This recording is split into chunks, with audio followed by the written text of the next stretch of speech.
Washington, D.C., March 1991. The Mother of All Briefings, as the Pentagon press corps called it, ran for nearly an hour. General H. Norman Schwarzkopf stood before a room of reporters with pointer in hand, walking through the 100-hour ground war like a football coach breaking down game film. He cracked jokes. He showed gun camera footage. He called the Iraqi Navy gone with a grin that suggested he'd personally sunk it. The performance was so polished, so commanding, that NBC offered him a broadcasting contract before the week was out. But the real briefing, the one that mattered, happened behind closed doors. In the weeks following the ceasefire, Schwarzkopf and his staff at Central Command compiled their formal assessment of the air campaign for the Department of Defense. The document that emerged, preserved in the Marine Corps Center for Lessons Learned archives at Quantico, contained a detail that should have rewritten the popular history of Desert Storm, but somehow didn't. Schwarzkopf identified 7 weapon systems as the most valuable of the entire war. The F-117 Nighthawk made the list, which surprised nobody. The E-8 JSTARS radar aircraft, the AH-64 Apache, the multiple launch rocket system, the Tomahawk cruise missile, the Pioneer drone, all predictable selections for anyone following the conflict. The 7th entry stopped people cold, the AV-8B Harrier II, the jump jet that Marines had been killing themselves in for 2 decades. The aircraft that aviation writers had taken to calling the Widowmaker without a trace of irony, because by 1990, the thing had compiled one of the worst safety records in American military aviation. Schwarzkopf put it alongside stealth technology and precision-guided munitions as a weapon that won the war. The Marine Corps' own after-action report, compiled by the 3rd Marine Aircraft Wing under Major General Royal N. Moore, Jr., filled in the numbers behind Schwarzkopf's endorsement. During Desert Storm, AV-8B Harriers flew 3,380 combat sorties and maintained a mission-capable rate above 90%. Moore, in his post-war debrief, published through the Marine Corps University, was blunt about what that figure meant. The Harrier squadrons generated more sorties per aircraft per day than any other fixed-wing platform in the Marine Air Ground Task Force. The jet that couldn't stay in the air during peacetime training became, under combat conditions, the most reliable thing on the flight line. That contradiction sits at the center of this story. How does an aircraft reviled by its own pilots and nearly canceled twice, an aircraft Congress had investigated more than once, end up on a theater commander's short list of war-winning weapons? The answer lives in a specific set of decisions made between 1985 and 1990. Decisions about basing and ordnance, but also about something more basic: where to park airplanes relative to the Marines who needed them. The 90% readiness rate wasn't an accident of good weather or easy missions. VMA 311, VMA 542, VMA 231, VMA 513, and VMA 214, the Black Sheep, Bougainville's old squadron, flew from austere forward operating strips carved into the Saudi desert, some of them less than 40 miles from the Kuwaiti border. They operated from locations that conventional fighters couldn't use and responded to close air support calls in timeframes that land-based F/A-18S couldn't match. The 3rd MAW report documented their accuracy rate at 80% or better with laser-guided bombs. 5 Harriers were lost to enemy fire or combat damage during the war. Every pilot survived. The Marines expected to lose more. Their pre-war attrition planning, according to figures cited in the Center for Lessons Learned documentation, had estimated losses roughly double what actually occurred. The jet outperformed the pessimism of the people who flew it. That gap between expectation and reality says more than any sortie count. Schwarzkopf's list didn't explain why the Harrier belonged there. The after-action reports do. McDonnell Douglas engineers in St. Louis were already cutting carbon fiber when the Marine Corps still couldn't get the Pentagon to fund the thing. The year was 1976, and the prototype sitting in the hangar at Lambert Field carried the designation YAV-8B, a designation that represented either the future of marine aviation or the most expensive way to kill pilots ever conceived, depending on which side of the Potomac you asked. The aircraft they were modifying had British bones. Hawker Siddeley's original P.1127, first flown in 1960, was the product of a French engineer's nozzle concept and Bristol Engine Company's willingness to build around it. The Pegasus engine, named, with typical British understatement, after the mythological flying horse, did something no other production power plant could do. 4 rotating nozzles, 2 on each side of the fuselage, directed 21,500 pounds of thrust anywhere from straight back to straight down, allowing the aircraft to hover, transition, and accelerate into conventional wing-borne flight. The RAF bought it as the Harrier GR1 in 1969. The Marines, watching from across the Atlantic, wanted it badly, not because it dazzled them, but because it solved a problem nobody else cared about. Since 1958, when the Commandant's office formally complained to the Joint Chiefs about Air Force close air support, responsiveness during exercises, the Marines had been fighting a bureaucratic war for control of their own fixed-wing attack capability. The Air Force considered close air support a secondary mission. The Navy's carrier aircraft answered to carrier admirals. The Marines needed something that could operate from amphibious assault ships, from captured airstrips, from a flat piece of highway if it came to that. The original British Harrier, redesignated AV-8A in Marine service, could do all of it, just not very well. Its payload was anemic, and the range was somehow worse. Lieutenant General Thomas H. Miller, who as Deputy Chief of Staff for Aviation championed the program through the mid-1970s, told the Marine Corps Gazette in 1977 that the AV-8A was proof of concept, not proof of capability. He was being generous. The AV-8A carried roughly half the ordnance load of an A4 Skyhawk over roughly 2/3 the combat radius, and it had an accident rate that made the Skyhawk look like a Cessna. Between 1971 and 1987, the Marines lost nearly half their AV-8A fleet to accidents, a Class A mishap rate that the Naval Safety Center calculated at more than triple the Marine Corps average for tactical aircraft. Pilots called it the death sled. Pilots came up with the nickname on the flight line, not in any press room. What McDonnell Douglas proposed was radical surgery. Keep the Pegasus engine, improved to the F402-RR-406, A variant producing 23,800 pounds of thrust, but replace essentially everything wrapped around it. The key innovation was the wing. The AV-8A's original wing was a small, conventional aluminum structure inherited from the British design. McDonnell Douglas, working with NASA's Ames Research Center, designed a supercritical airfoil built almost entirely from carbon fiber composite materials. The new wing was larger by about 14% in area, carried more fuel internally, and generated substantially more lift at the high angles of attack that defined Harrier operations. It also weighed less than the metal wing it replaced. The composite construction wasn't cosmetic. According to McDonnell, Douglas's own engineering summary published in the Journal of Aircraft in 1984, the carbon fiber wing reduced structural weight by roughly 330 pounds, while increasing internal fuel capacity by over 50%. In an aircraft where every pound translated directly into payload or range, those numbers meant a fundamentally different airplane. New engine inlets, redesigned from the British original, reduced foreign object damage during vertical operations. The cockpit was raised for better visibility, and 6 additional weapon stations were added. The lift improvement devices under the fuselage, strakes, and a retractable dam that captured exhaust energy during hover boosted vertical lift enough to change the operational calculus entirely. The AV-8A could take off vertically with almost no weapons. The AV-8B could take off from a 1,200-foot strip, carrying 7,000 pounds of ordnance, and enough fuel to fight 100 nautical miles away. The Marines got their jet.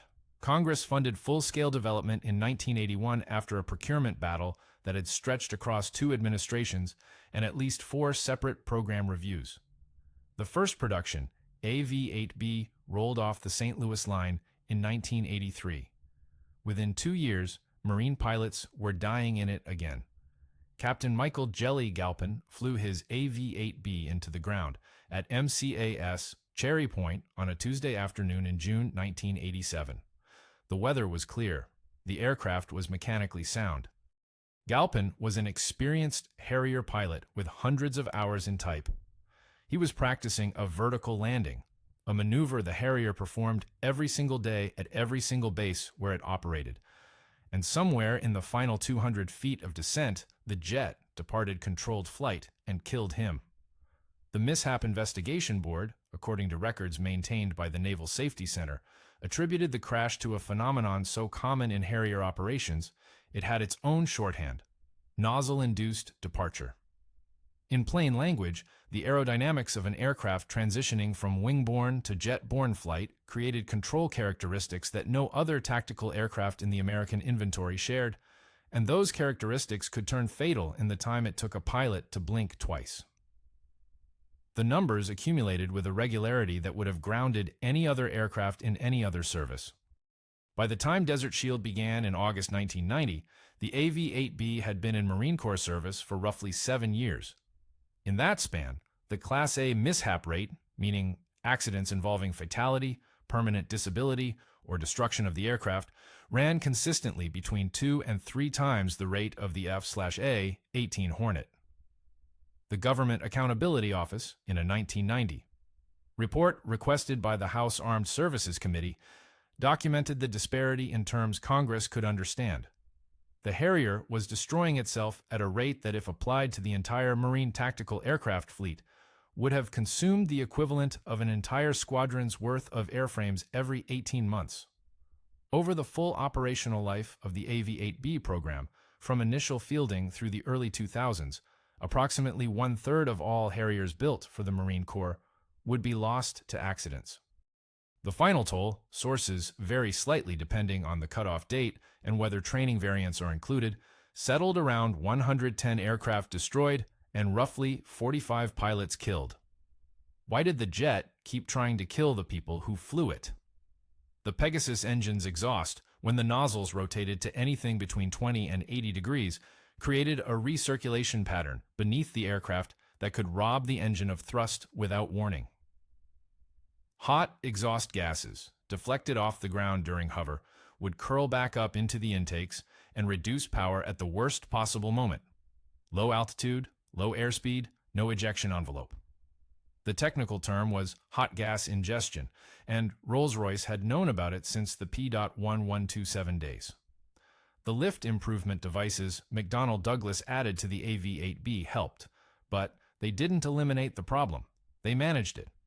And management required pilot skill of an order that most tactical aviation simply didn't demand. The odd detour in the story is a transatlantic one.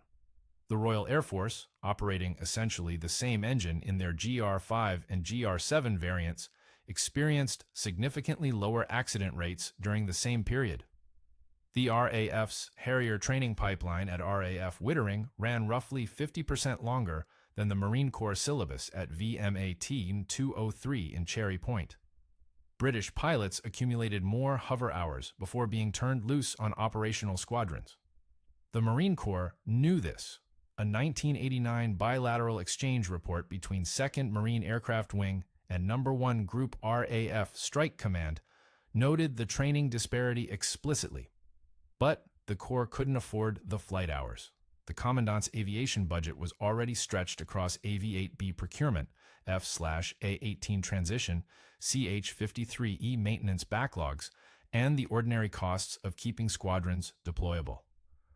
Something had to give, and what gave was the margin between adequate training and safe training.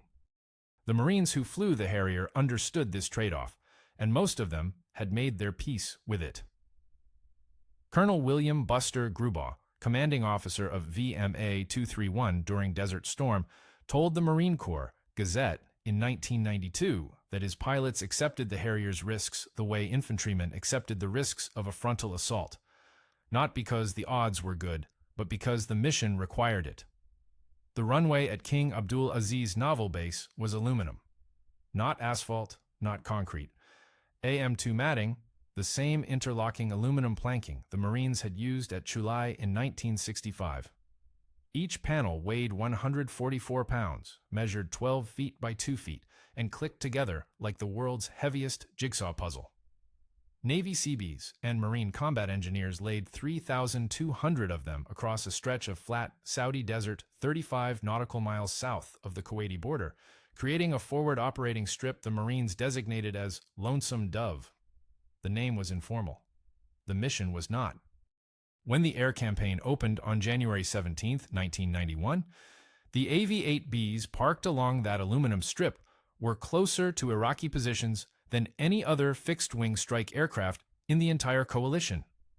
Every other tactical jet in theater operated from established air bases with 10,000-foot runways, hardened shelters, full maintenance facilities, and fuel farms connected to permanent infrastructure.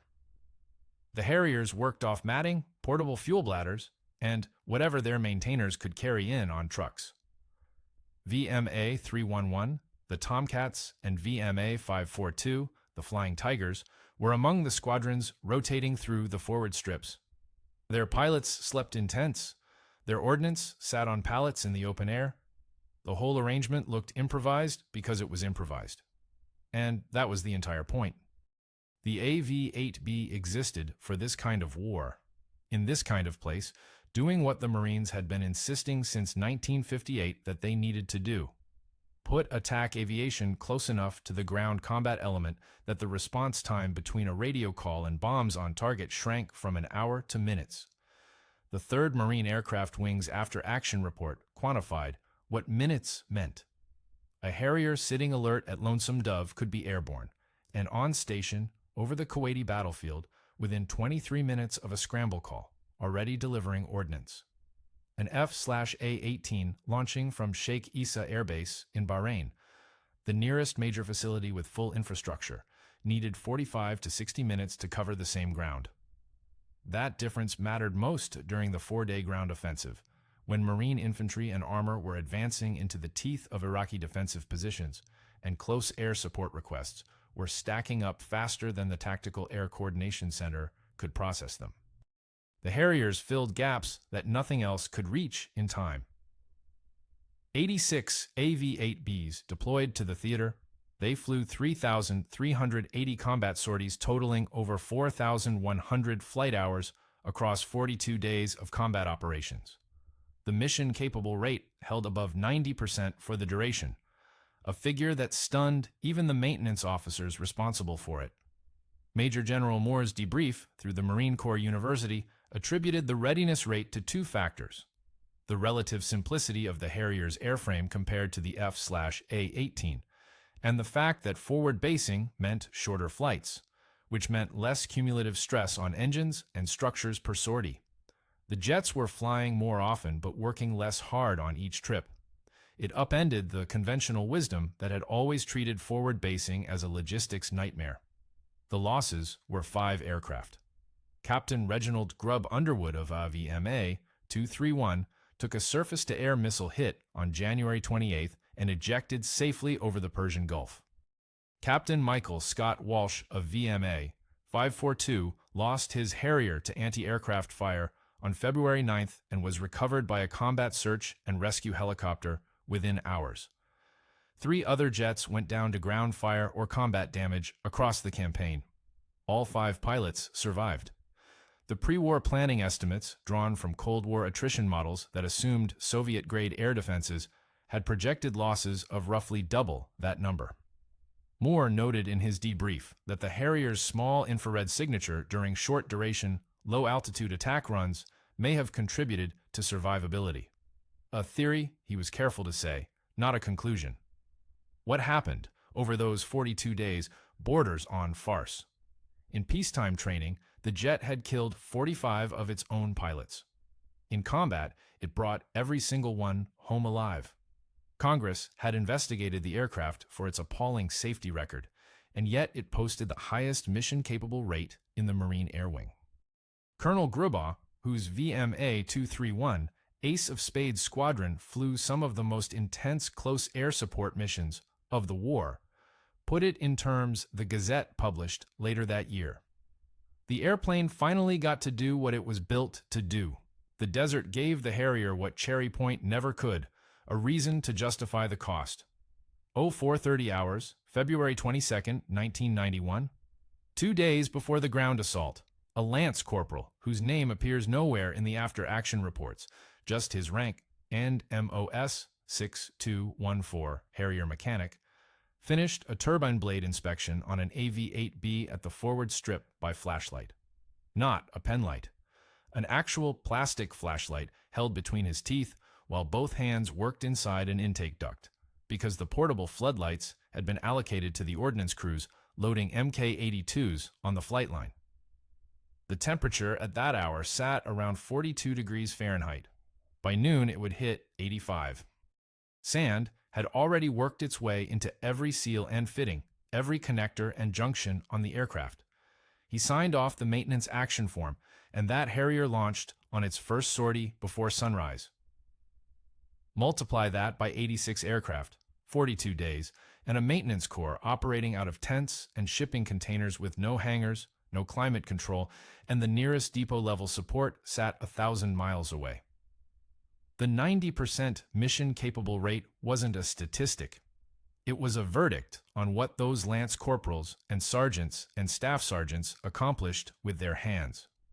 The F/A-18 squadrons at Sheikh Issa, operating from a fully equipped airbase with permanent maintenance facilities, posted mission-capable rates in the low 80s during the same period.